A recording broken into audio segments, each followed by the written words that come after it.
my sister Olden Ralph. Welcome back to my channel. If this is your first time here, I have an early childhood program in my home where I care for up to 12 little ones under the age of 5, and I create content to help you run an amazing early childhood program.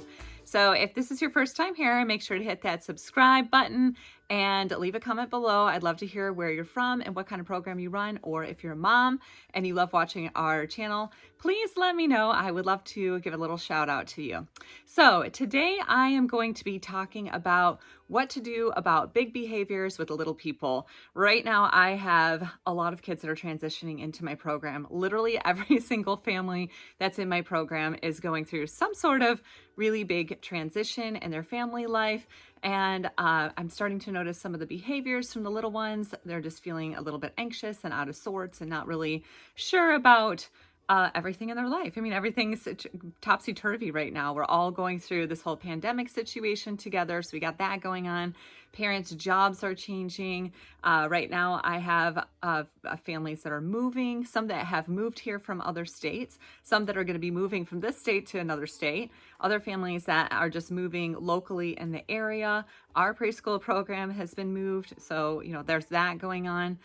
We also have some families that are dealing with pregnancy and job stress and marital stress. A lot of my families share information with me about what's going on in their homes so that I can help support their children in our program.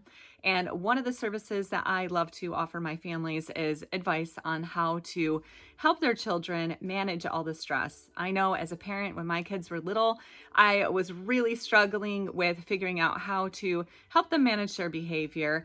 And I just try to always be that guiding light and help parents figure out what to do about these big emotions.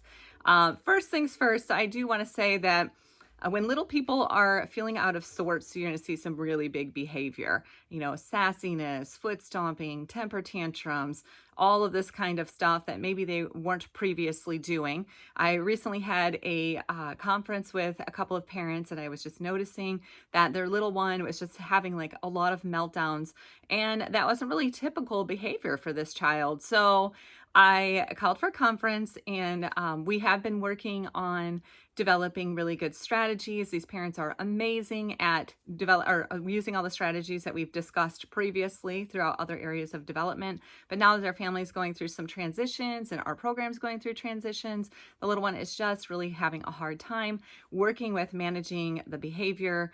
And so we had a conversation, and we were talking last night about how I am supporting development and behavior in our classroom and the strategies and techniques that I'm using to help that child.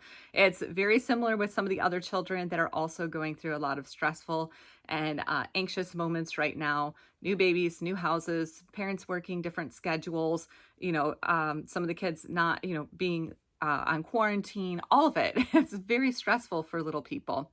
So the first thing that I like to let parents know is that it's really important to have connection before correction of big behaviors. So when a child is really struggling emotionally, you're going to see like wild behaviors, like maybe they're throwing themselves on the floor, or maybe, they're saying, I want the blue cup. Then you give them the blue cup, then they throw the blue cup on the floor. No, I want the purple cup.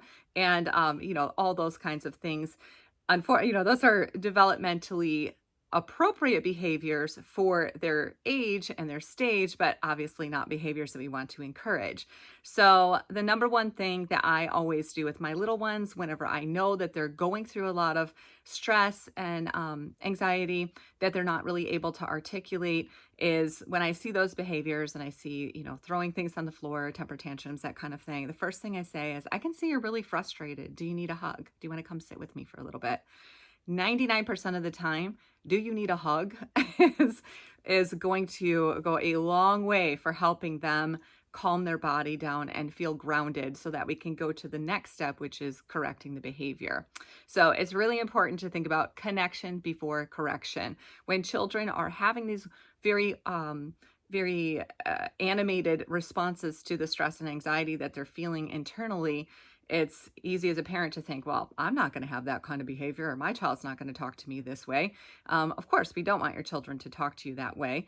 What we really want is a child to be able to have the skills to be grounded and to be able to self-regulate.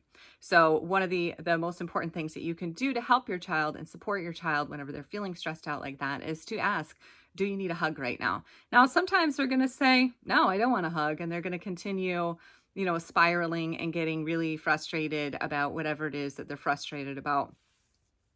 But if you think as an adult about what happens whenever you feel like everything is unpredictable and out of control and you have no say in anything, sometimes we have a temper tantrum. Sometimes think about, what happens if you don't get what you want at work. I mean, you're going to go home and, whatever, have a temper tantrum about it.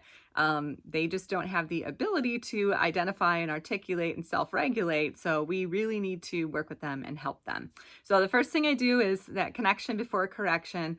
Also, when I see the behavior, so let's say the child is really upset. We're washing hands and they don't want help washing hands, or they don't want to get up, or they don't want to get down. I will just say, I can see you're really frustrated about this. I'm here to help you wash your hands. We have to wash your hands, and I have to help you rinse your hands off, because if I don't, then the soap is going to be on your hands and you're going to get a rash, and that would not be fun for you. That's going to hurt. So, if they start getting escalated, then I would say, do you need a hug to help calm down? And usually just stopping what we're doing and sitting together for a few minutes and letting them have that moment. Maybe they, during that time they need to cry. Maybe we just need to sit together in silence for a minute, and they just need to know that I see them and hear them, and that I'm here to support them through this difficult time that they're having. And then usually they're ready to go back and wash hands or whatever. Sometimes they're not, though. Sometimes we go through this whole sitting together thing, and then we go back, we start to wash the hands, and then 5 minutes later it's a temper tantrum about something else. So my next step is offering them an activity to do. I personally do not use timeout in my classroom. And the reason why is usually timeout is just time to sit there and stew about how they really want control and they really want to be seen and heard. So what I do in my classroom is connection before correction. And then the next step is offering them an activity to do to get their mind thinking about something else. So a typical scenario might be, we're going to go back to the hand washing scenario. We're washing hands, child's having a temper tantrum about not wanting me to wash their hands. We've sat together, we finally get through the hand washing process, and then 5 minutes later they're having a meltdown about something else in another area of the room. Then I will say, I can see you're really frustrated about this again. We were just having a problem a few minutes ago with the hand washing, and it seems like you're having a really tough time. Do you want to sit with me again, or we can find a puzzle that you can work at the table until your body's feeling calm and until you're ready to play with your friends? So just really giving them a lot of feedback about the fact that I see that they're frustrated, and I see that they might need to take a break from working with the other children, and giving them an activity that they can do at the table so that they can kind of get centered. And sometimes my other kids will want to come over to the child who is having, the meltdowns, and either try to console them or just do what I call a little bit of social experimenting, like, what's going to happen if I get this person all fired up again? And I just set boundaries with my other children and say, this child's having some time at the table by himself, and he needs to calm his body down. And when he's ready to play, he'll play. Here's something else for you. So redirecting the children so that they're not getting in each other's space, and so that they have the space and the time to calm themselves down and regulate and get back to playing and being happy and feeling calm and confident during their play. So those are some of the things that I have been working on in my classroom. Another thing that I'm going to be doing, as I mentioned, literally every single family is going through something at home. They're all either, there's pregnancies, there's, moving, there's work stuff, there's marital stuff, there's, sibling stuff, there's transitioning into preschool stuff.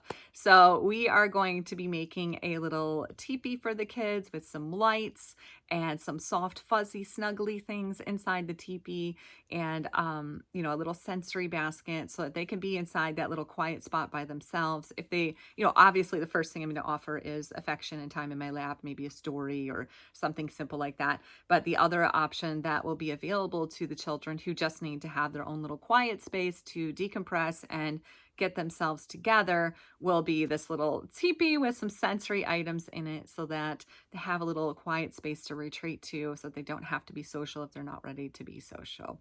Anyways, I hope that my video helped you today. If you are having little ones that are struggling in your classroom and you'd like advice, I'd love to share what I know. I've been working with children for over 25 years. Or if you have a strategy that works really well in your classroom or with your children, please leave a comment below. I would love to hear from you. I think that all of us coming together during this time and supporting each other as parents and caregivers and teachers is really, really beneficial. It's so important for our children's mental health that we all work together to do what we can to support our little ones. Anyways, thanks for stopping by, and make sure that you leave some love in the comments below. Have a great day.